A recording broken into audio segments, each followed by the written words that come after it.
And my name is Snezana Zabic. I also go by Nana. I play here regularly as a member of Rent Party, yay! Your favorite local band. At least Donna's favorite band. That's all I live for. I'm going to read poems from my latest book called The Breath Capital. It kind of works as a collection of fragments. So I recommend reading it in one sitting. I'm going to read all around it. I also write a lot of poetry inspired by Chicago and a lot of poetry at least first drafts while riding on the CTA. I don't drive, so that's how I experience the city. I walk and take the CTA. Soot. Irving Park in Central, taste of a stranger's cigarette smoke. I'll write in my black notebook how he was an older man, an archetype in a gray trench coat. He was an inhale, an exhale, our mixed molecules in my mouth. You come to work each day, and machinery submits to your control. You sift flour and notice particles suspended in the cold air. Snow falls on young weeds, and the sidewalk cracks. It's the last heavy snowfall before spring. Overnight, in direct photosynthesis, the factory breathes oxygen kneaded into soot, leaves a message to be deciphered later, much later.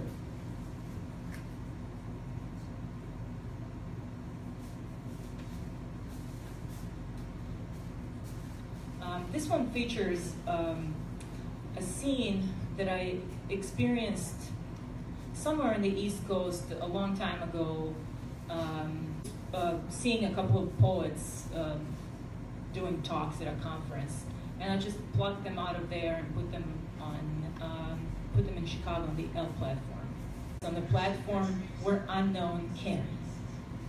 Our shoes, new turquoise or frayed red, canvas stitched together, rubber glued on by our kin. The upwardly mobile were drunk at 9 p.m. on a Wednesday, full of baked, grilled, or otherwise cooked flesh, grains, tubers, and fungi. On the east platform, a man started to speak. His white turtleneck sweater, a square of blank space, to be filled with meaning later, much later. On the west platform, I was there too. Sonia Sanchez gave a talk, even though someone or something had turned off her mic. She was everyone's kin. She wore prints and knits and fire.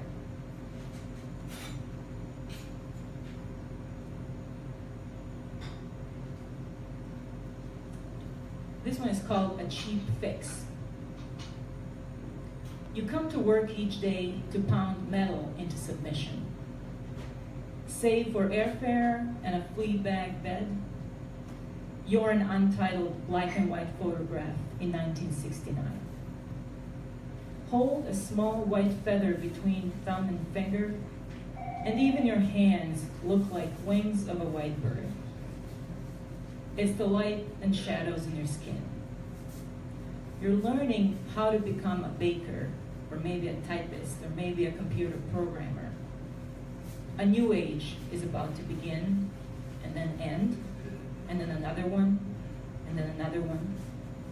There has never been a plan for this part of the city. There was one, but no one looked at it. Have a jelly donut and black coffee. It's a cheap fix for hunger mixed with exhaustion. Eat sitting down, Egyptian scribe style. We're also living an era where academic departments disappear, even whole universities. And one of the schools where I got one of my degrees is under threat to disappear. It's called Central European University in Budapest, Hungary.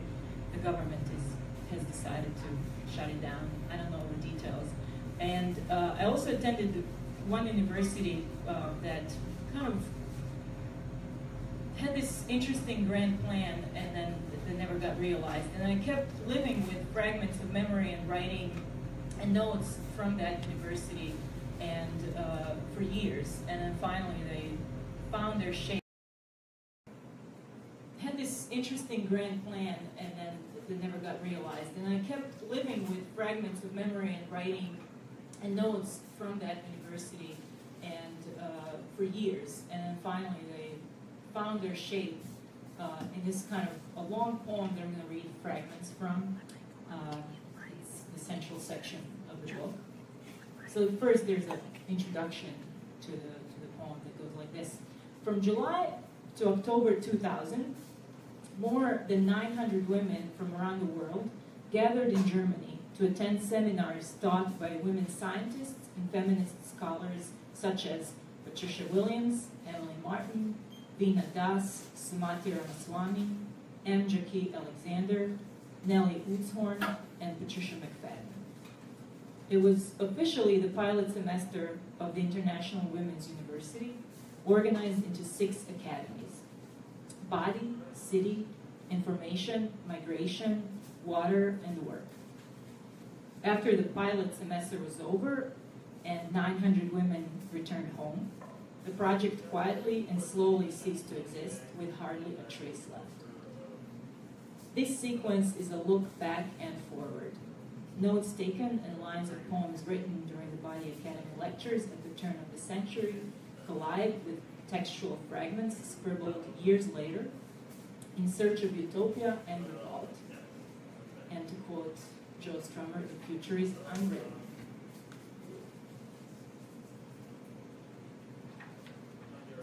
Veena says, war is a contract.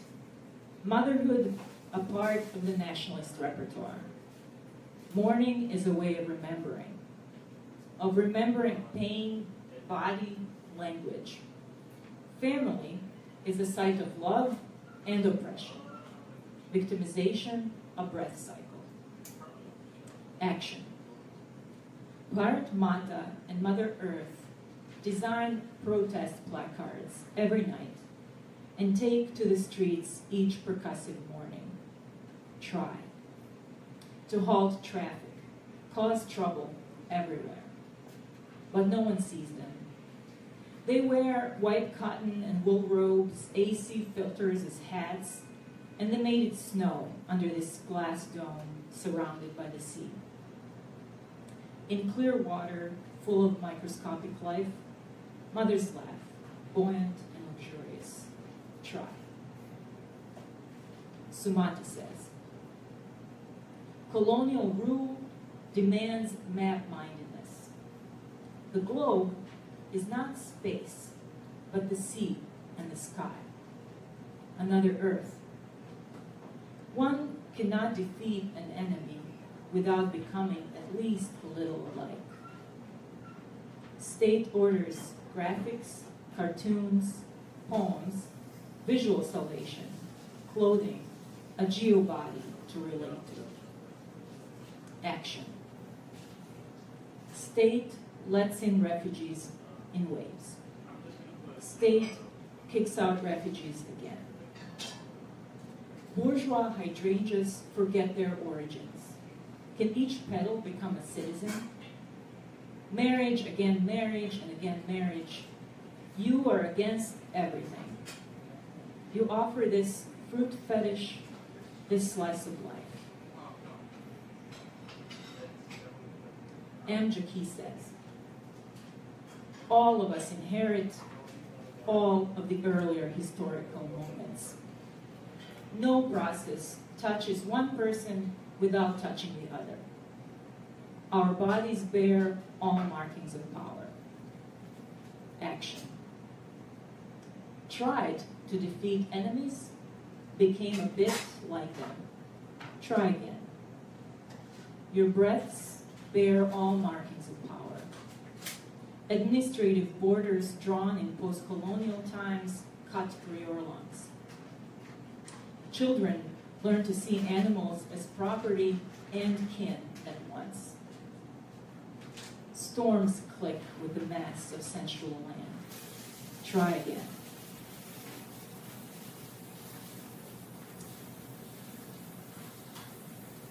I'm going to read something from the end of the book, and I'm going to read one more poem. We'll hear Tasha as well. Well, we'll hear it before. Got the sympathy going. The Breath Capital. Large undulating crowds move along the grid of this houndstooth city in tubes of our metropolitan pipe organ beneath the surface and along all the elevated tracks. Illusion of control in the life project of minimal expectations. You rent a flat and try to decipher mysterious messages etched in the cracks in the drywall. Alphabet characters, abstracted quarter notes, and a constellation of nails, each small silverhead possibility. The green ash tree paints over ever larger portions of the sky. Come November, its branches bare, a lattice of twigs will crisscross the theater marquee a block over. The neighborhood will cling to its past of half-lit neon signs. Spam. Not spam, span. We complete our purchases and note the air-conditioned flow of particles through our breathing apparatuses. Cashiers and security guards, visible labor. Maintenance staff, light sources and shadows at once. When the eldest one of us was born, future was a carnival, and parrots rode motorcycles. A lifespan can be impossibly long. Slight breeze, humidity, clouds like crumpled aluminum foil. Elsewhere, a marathon runner raised awareness today by letting her blood flow stain her crotch. It's here, she said, linearity and brokenness. The aluminum foil is smoothened and burnt. Heal like a fractured bone, child. And for my last poem, which is my first poem in the book, I'm going to have Tasha Fox join me, as she joined me writing this poem. It's composed of fragments of Tasha's poems, my translations and interventions into these manifestos from the 20s from Czech poets that I studied a long time ago. I think maybe it has some fragments of my stuff too. It's a mashup. It's a mashup. It's called The Manifesto of Humanitism. My beautiful little sisters, my hospital quiets, my past century boulevards. Theirs is the old way of writing bound by digestion. It was endless war, late capitalism, money. A new art is no longer art. Slits of drool and dank, mold of pressed grooves, of grime, of penny holes and screws. This is the trumpeter's mouthpiece, metal, tonguing skin. Their gratification, a world of the image. Their muse, ask the parrot. This needs to be said directly. I was looking in vain for a clear-sighted web designer when fever, having liberated itself from the medical database, took pyrotechnics in its arms and began dancing. My beautiful little sister, my satellite dove. Through knock and unknock and burn, reburn. This needs to be said directly.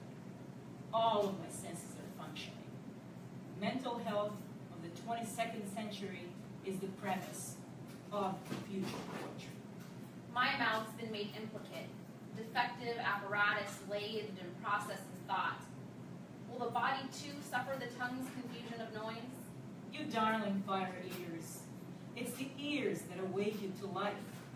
The tune of a glorious funhouse, constant noise of highways, dull roaring that kills me. The mouth loves the crack of whip, virgin forests and fat verse on the corner, blue colors of workers' uniforms as vertical skies, new gardens and grape picking, my birds.